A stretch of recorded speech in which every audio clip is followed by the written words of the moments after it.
ആത്മീയ നിർവൃതിയുടെ പുണ്യതീരമായി ആറ്റൂർ ഒരുങ്ങുന്നു. പരശുരാമനാൽ പ്രതിഷ്ഠിക്കപ്പെട്ട 108 ദുർഗാ ക്ഷേത്രങ്ങളിൽ വിശിഷ്ടമായ ആറ്റൂർ ശ്രീ കാർത്യായനി ഭഗവതി ക്ഷേത്രത്തിൽ നവീകരണ കലശത്തിന് ഫെബ്രുവരി 20-ന് തിരിതെളിയുന്നു. ക്ഷേത്രം തന്ത്രി ബ്രഹ്മശ്രീ കരുകന്നൂർ വടക്കേടത്തുമന നാരായണ നമ്പൂതിരിയുടെ മുഖ്യ കാർമ്മികത്വത്തിൽ നടക്കുന്ന ഈ പുണ്യകർമ്മങ്ങളിൽ ഫെബ്രുവരി 27-നാണ് ഭക്തർ കാത്തിരിക്കുന്ന പുനഃപ്രതിഷ്ഠ. കലശ ദിനങ്ങളിൽ കലാവിരുന്നുകളും ഭക്തിപ്രഭാഷണങ്ങളും ക്ഷേത്രാങ്കണത്തിൽ ഒരുക്കിയിട്ടുണ്ട്.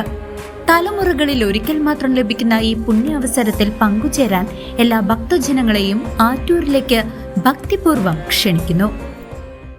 ആറ്റൂർ കാർത്യായനി ഭഗവതി ക്ഷേത്രത്തിൽ നവീകരണ കലശത്തിന് തുടക്കമായി. സാംസ്കാരിക സമ്മേളനത്തിന്റെ ഉദ്ഘാടനം പഞ്ചായത്ത് പ്രസിഡന്റ് NS വർഗീസ് നിർവഹിച്ചു.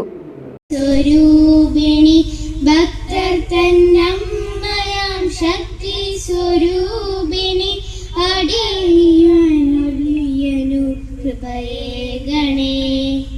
ആറ്റൂർ ശ്രീ കാർത്യായനി ഭഗവതി ക്ഷേത്രത്തിലെ നവീകരണ കലശത്തിന്റെ മുന്നോടിയായി നടന്ന സാംസ്കാരിക സമ്മേളനം മുള്ളൂർക്കര ഗ്രാമപഞ്ചായത്ത് പ്രസിഡന്റ് NS വർഗീസ് ഉദ്ഘാടനം ചെയ്തു. ക്ഷേത്ര സംരക്ഷണ ഇന്നത്തെ 17-അംഗ ക്ഷേത്ര സംരക്ഷണ സമിതിയെ വളരെ ഈ സന്ദർഭത്തില് ഞാൻ ഏറ്റവും സ്നേഹ ബഹുമാനത്തോടുകൂടി അവരെ എല്ലാവരെയും അനുമോദിക്കുകയാണ്. കഴിഞ്ഞ കാലങ്ങളിലേക്ക് തിരിഞ്ഞു നോക്കുമ്പോൾ ആറ്റൂർ കാർത്യായനി ഭഗവതി ക്ഷേത്രവും ഞാനും തമ്മിലൊരു വലിയ ആത്മബന്ധമുള്ള ഒരു ദേവാലയമാണിത്, ഒരു ക്ഷേത്രമാണിത്. 1970 അന്നത്തെ സ്പോർട്സ് ആൻഡ് ആർട്സ് ക്ലബും വായനശാലയും ഗ്രാമസേവാ സമിതിയും ഒക്കെയായി ബന്ധപ്പെട്ട് പ്രവർത്തിച്ചിരുന്ന കാലഘട്ടം മുതൽ ഈ ക്ഷേത്രവുമായി വളരെയേറെ ബന്ധമുള്ള ഒരു ചെറിയ എളിയ പൊതുപ്രവർത്തകനാണ് ഞാൻ. ഒരുപാട് ആൾക്കാരെ ആ കാലഘട്ടത്തിൽ ഈ ക്ഷേത്രത്തിൻ്റെയും അതുപോലുള്ള ഇവിടുത്തെ പൊതു കാര്യങ്ങളിലെല്ലാം ഓർമ്മിക്കേണ്ടത് ഇത്തരത്തിലൊരു ഈ ക്ഷേത്രത്തിന്റെ തിരുമുറ്റത്ത് നിൽക്കുമ്പോൾ അവരെല്ലാവരെയും ഓർമ്മ വരുന്നുണ്ട്. കൃഷ്ണമാരാണെങ്കിലും തിരുമുൽപ്പാടാണെങ്കിലും എല്ലാവരും ഇന്ന് അന്തരിച്ചു പോയിരിക്കുകയാണ്. രാവണി നായരാണെങ്കിലും അങ്ങനെ അങ്ങോട്ടും ഇങ്ങോട്ടും തൊട്ട് എടുത്താൽ ഒരുപാട് ആൾക്കാര് അവരെല്ലാം അന്തരിച്ചു പോയി. ഗുരുവായൂർ നാരായണാലയം മഠാധിപതി സ്വാമി സന്മയാനന്ദ സരസ്വതി വിശിഷ്ടാതിഥിയായിരുന്നു. ശ്രീ ആറ്റൂർ കാർത്യായനി ഭഗവതി ക്ഷേത്ര നവീകരണ കലശത്തോടനുബന്ധിച്ചുള്ള ഒരു സാംസ്കാരിക സമ്മേളനത്തിന് സായം സന്ധ്യയിലെ അമ്മയുടെ തിരുമുറ്റത്ത് നമ്മളെല്ലാം ഒത്തുകൂടിയിരിക്കുകയാണ്. ഈ ലോകത്തെ മുഴുവൻ ഒരു കുടുംബമായി കണ്ടുകൊണ്ട് സ്നേഹിക്കാനും സേവിക്കാനും ഉപദേശിച്ചതായ ആർഷീശ്വരന്മാര് പാദപാംസുകളാൽ പാരിനെ പവിത്രമാക്കാൻ പോകുന്നതായി പുണ്യചരിതന്മാരായ നമ്മളുടെ പൂർവ്വസൂരികള് സ്നേഹത്തോടും സന്തോഷത്തോടും സൗഹാർദ്ദത്തോടു കൂടി നമ്മൾ ഒത്തൊരുമയോടുകൂടിയിട്ട് ഒറ്റക്കെട്ടായി എന്നും കാലം കഴിക്കണം എന്നുള്ളതായി ദീർഘവീക്ഷണത്തോടു കൂടിയിട്ട് നമ്മൾക്ക് പകർന്നു തന്നതായ മഹത്തായ സങ്കേതങ്ങളാണ്, തപസ്ഥലികളാണ് നമ്മുടെ ക്ഷേത്ര സങ്കേതങ്ങളെല്ലാം തന്നെ.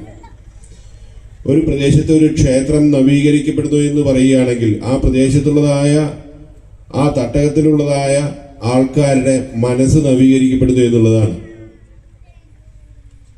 തമിഴ്നാട്ടിലെ ഔവ്യാർ എന്നൊരു മഹാത്മാവ് ഉണ്ടായിരുന്നു.